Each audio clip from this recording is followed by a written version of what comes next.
мен бақытты отбасы бағдарламасы жайлы айтқым келеді. Табыс шамамен қалай есептеледі, қанша айлық болу керек, қанша ақша болу керек, не істеу керек деген сияқты бақытты отбасының бағдарламасы жайлы түсіндіргім келеді. Біз түсінуіміз керек, бақытты отбасы бағдарламасы да үйдің кезегінде тұрған санат. Оның ішінде 3 категория бар, 3 санат. Соларға ғана арналған бағдарлама. 1, 2, 3 деп қояйын. Бұл бірінші кезекте көп балалы отбасыларға, көп балалы. Екінші кезекте толық емес отбасы. Толық емес отбасы ажырасқанына 3 жылдан артық уақыт болу керек. Әйтпесе мынандай жоқ. Мен әйелім күйеуіммен ажырасам, ойбай осы бағдарламамен үй аламын деп. Олай емес. Ажырасқаннан соң 3 жыл болу керек. Одан кейін 3-ші категория мүмкіндігі шектеулі баласы бар. Енді мен бұны мүмкіндігі шектеулі деп айтқым келмейді. Ерекше бала дейінші қазір. Ерекше бала. Ерекше баланың жасы 18-ден асып кетпеу керек. Егер де ерекше бала болып, жасы 18-ге толмаған, яғни 18-ден төмен болса, онда осы 3 категорияның біреуіне сіз кіріп отырсыз. Көп балалының ішінде ол 4 баладан асу керек. Яғни 4 бала, 5 бала, 6-7 бала ол көп балалы отбасы болады. 3 балаңыз бар ма? Өкінішке қарай көп балалы отбасы емессіз. Мүмкін жаңағы Құдай сақтасын, Құдай қосқан жарыңызбен ажырасып кетсеңіз, может толық емес отбасы қатарына кіреді. Олар 1 баламен, 2 баламен дегендей. Енді көп балалының ішінде де егер де мынандай 4 балам бар делік, жаңағы Бәтима мен Мырқымбайдың 4 баласы бар, бірақ біреуі жасы 18-де, біреуі 12-де, біреуі 10-да, біреуі 8-де делік. Шамамен. Мына 18-де болмаса 20-да болса да баласы студент болу керек. Ал егер де студент емес, жұмыс істейтін адам болса, онда өкіметтің логикасымен мына есейіп кеткен бала уже автоматически сызылып қалады да, онда 3 адам қалады деген сөз. Сәйкесінше менің консультация бергенімде тағы да бір адам бар. Мен кезінде толық емес отбасы ретінде үйдің кезегінде тұрғам дейді. Балам 14 жасында 2 балам дейді. Біреуі 14-те, біреуі шамамен 16 дей салайыншы. Осыдан 5 жыл бұрын үйдің кезегінде тұрғам дейді. Мен толық емес отбасы статусында тұрмын дейді. Енді қараңыздаршы, ол 14 баласы 16 жаста үйдің кезегінде тұрған 5 жыл өтіп кетті. Қазір бұл балалар не болды? 14-ке 5-ті қоссаңыз 19 болады, 16-ға 5-ті қоссаңыз не болады? Баласы 21-ге келеді. 19-ға 21-ге келген апталдай азамат болмаса кәдімгі есейген қыз. Ол жалғыз анасын, жалғыз әкесін асырау керек деген өкіметтің логикасы жатыр. Сондықтан да мына жерде толық емес отбасыда бала 18-ден асып кетпеу керек. Ал көп балалы отбасыда 18-ден асып кетсе, ол міндетті түрде студент болу керек, заочно оқымау керек. Көрдіңіздер ғой, логика қайда жатыр. Енді қараңыздар, бақытты отбасының 3 категориясы да үйдің кезегінде тұрған азаматтарға арналған. Үйдің кезегі айтылды әкімшілік арқылы, халыққа қызмет көрсету соның арқылы үйдің кезегіне тұрасыздар. Одан кейін де міне бұл жерде үйдің кезек жылда рөл ойнайды. Мысалға, Мырқымбай толық емес отбасы ретінде 2000 қайталап айтайын, мысалы 2010-да тұрды, Бәтима 2015-те көп балалы ана болып тұрды делік. Кімнің үй алуға шансы бар? Әрине 2010-да үйдің кезегінде тұрған адамның шансы көбірек болады. Яғни сіз үйдің кезегінде бұрын тұрсаңыз, үй алуға ықтималық өте көп. Бақытты отбасы бағдарламасы енді президент Қасым-Жомарт Кемелұлының тікелей тапсырмасымен жасалып жатқан бағдарлама. Өкіметтен биыл да, алдағы жылда, одан кейін де ақша бөлінеді деген ойдамын. Егер де сіз 3 категорияның біреуіне кіретін болсаңыз, онда бұл бағдарламамен үй алуға сізге әбден болады. Бірақ кезек, үйдің кезегінде болу керек. Қайталайтын, кезексіз қай жерде тұрсыз, сол жерден ғана үй алуға мүмкіндігіңіз болады. Қызылорда қаласында кезекте тұрсыз ба, Қызылордадан ғана аласыз. Қызылордада тұрып, Алматыдан ала алмайсыз, Семейден ала алмайсыз. Семейде кезекте тұрсыз ба, Семейден аласыз. Алматы, Нұр-Сұлтанда, Шымкентте үйдің кезегіне тұру үшін қайталап айтамын, осы 3 қаланың тұрақты 3 жылдық пропискасы болу керек. Енді мына сабақтардың барлығы бір-бірінен байланысты ғой, сондықтан бүкіл сабақтарды көріп шығуға мен кеңес беремін баспанаға қатысты. Сонда осы 3 категория жазып алыңыздар деген ойдамын. Үйдің бағасы бұл осы бақытты отбасы бағдарламасын инстаграмда бо деп қысқаша айтады. Мен бо бойынша үй алдым дейді. Мен кейде бо деп жаза саламын. Сонда біреу айтады, ол не дейді, бақытты отбасы десін дейді. Сол сияқты бо болып жүреді. Немесе 2-10-20 бағдарламасы деп жүреді. Кейбір жерлерде. Кейбір айтады, 2-10-20, ойбай жаңадан бағдарлама шықты ғой. Жоқ, 2-10-20-да бақытты отбасы. Неге? Міне, 2% ол банктың проценті, 10 бастапқы жарна 20 жылға беріледі. Бұл қарап отырсақ, бақытты отбасыда нұрлы жер. Міне, 5-10-20 бағдарламасы сияқты бұл да. Бірақ тек арнаулы үш категорияға арналған. Көрдіңіздер ғой? 5% ол нұрлы жерде бұрыннан бері бар еді. Ал мына 2% мөлшерлемені барынша жаңағы мүмкіндігі шектеулі, толық емес, болмаса көп балалы отбасылардың табысы аз ғой деп үкімет барынша процентін төмендетіп берді. Енді қараңыз, бақытты отбасы бағдарламасы бойынша сіз Алматы, Нұр-Сұлтан, Ақтау, Атырау, Шымкент қалаларында 15 миллионға дейін үй аласыз. Ал өзге аймақтарда 10 миллионға дейін. Жаңағы Ақтөбе кіреді, мысалы, Қостанай, Көкшетау, Семей, Өскемен, мысалы, Аягөз, район, барлығы кіре береді. Бұл жерде 10 миллион үйін аласыз. Бұл үйді алу үшін сізде 1,5 миллион жарна болу керек, мына жақта 1 миллион жарна болу керек, кемінде. Енді қараңыздар, айтылады, сертификаттар беріледі дегенді де оғым естіген шығармыз, осы бақытты отбасына. Қайталап айтамын, әкімшілік тарапында, әкімшілік бюджетте ақша болса ғана сіздерге 1 миллиондық сертификат бере алады. Ал егерде әкімшілік тарапында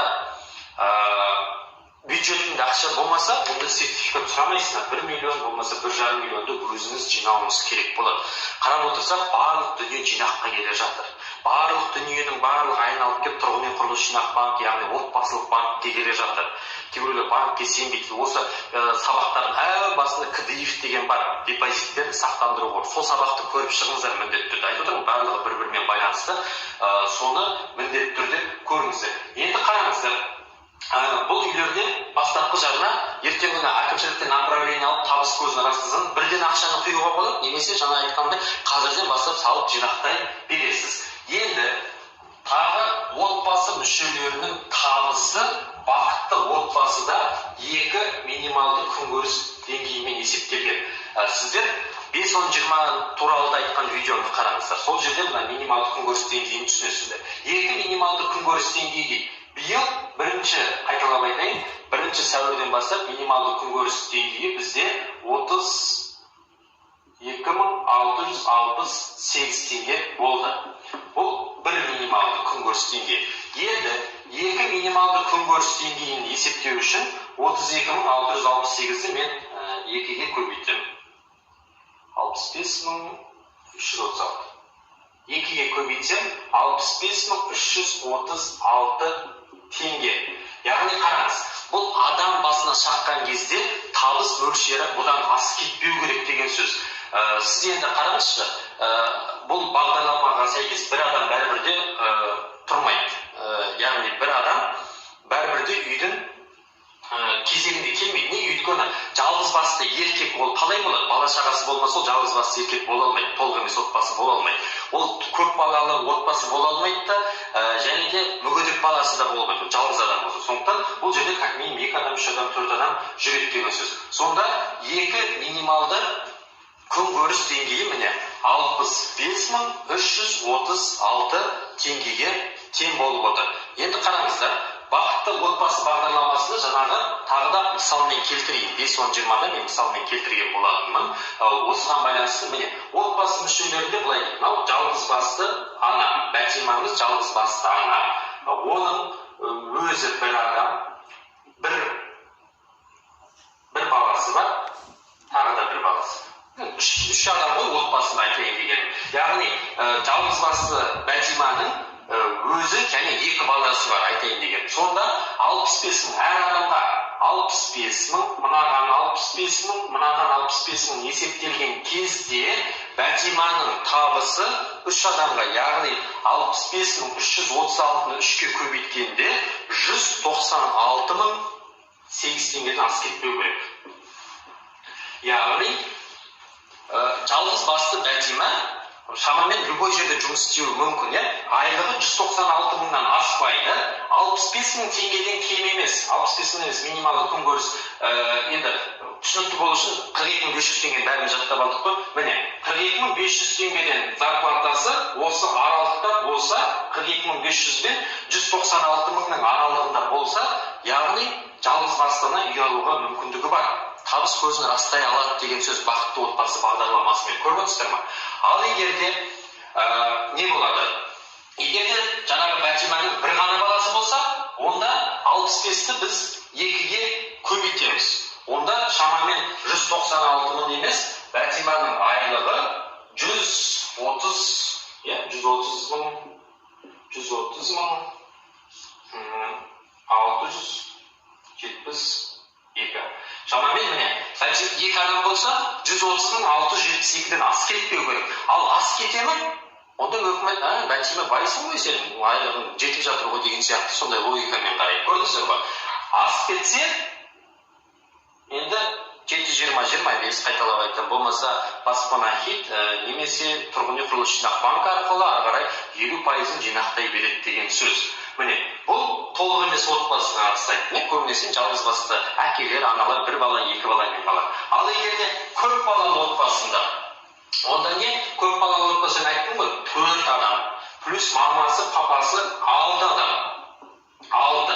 6-ны не істейміз? 6-ны біз 65.336-ға көбейтеміз. Қазір калькулятормен көбейтсеңіздер болады. 6 адамды 6536-ға көбейткен кезде 392.016.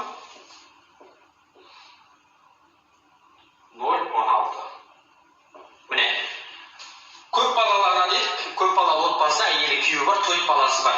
Онда отбасындағы табысы 392 мыңнан аспаса, значит, бақытты отбасымен үй алуға мүмкіндік бар. Ал егерде асып кете ме, значит, қайталап айтам, өкімет үшін бұл отбасы бай адам, басқа бағдарламамен үй алу керек.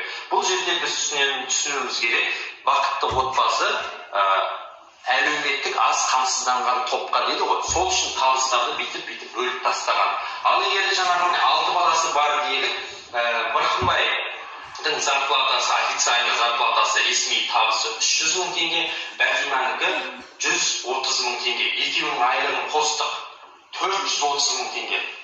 Ас кетті ма, мына нормадан ас кетті, көрдіңіздер ғой.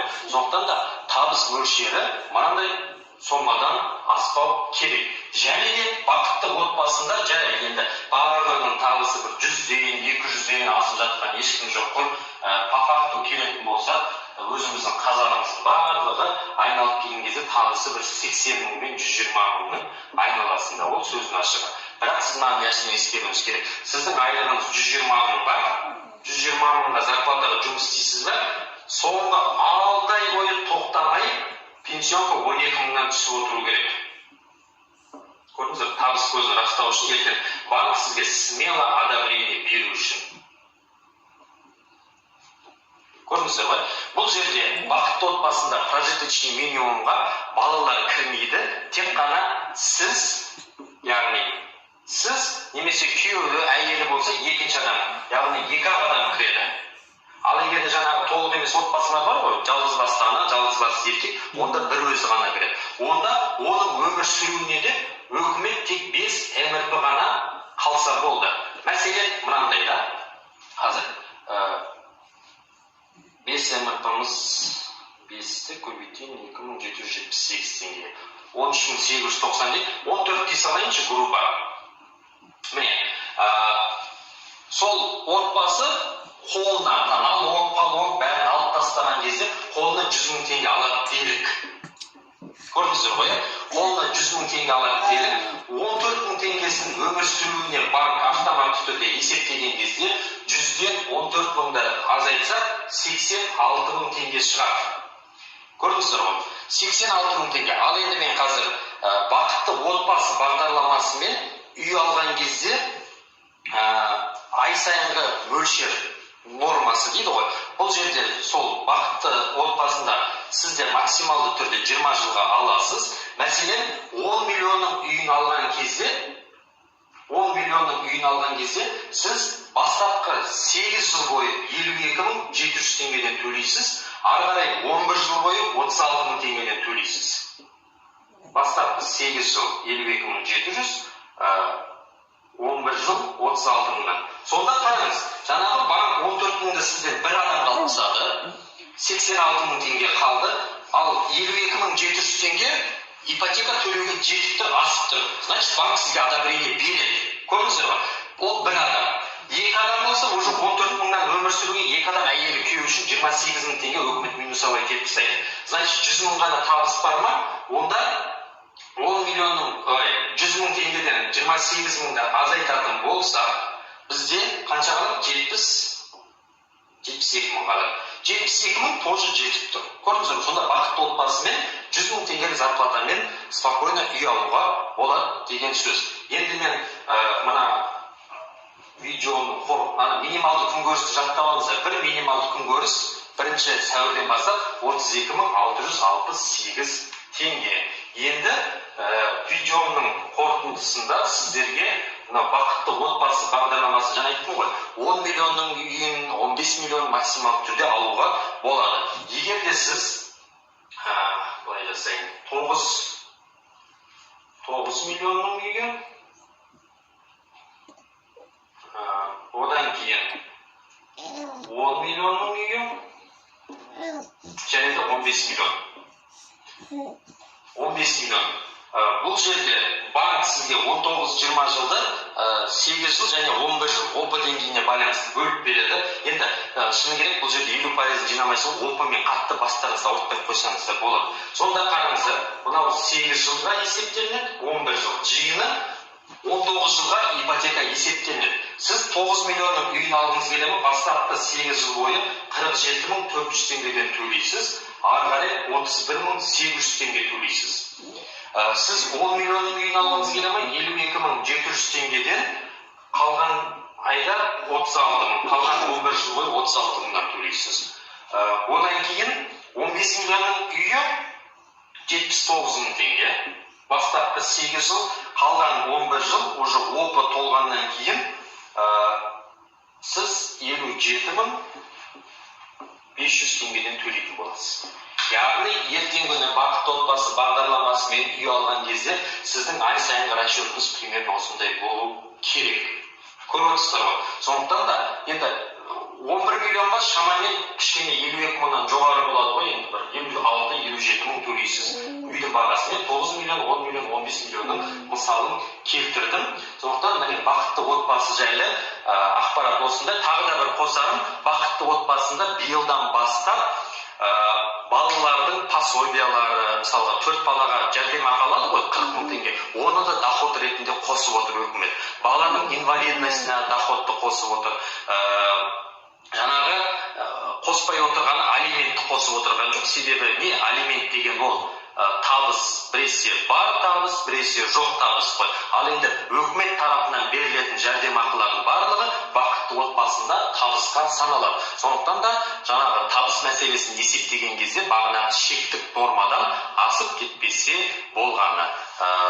Жаңағы айтайын дегенім, үйлі болыңыздар, күйлі болыңыздар, бақытты отбасы жайлы ақпарат осындай. Тағы бір сөз соңында қайталап бұл үйдің кезегінде тұрған санаттар үшін. Үйдің кезегінде жоқсыз ба, барыңыз, үйдің кезегінде тұрыңыз, осы нәрсені айтқым келеді.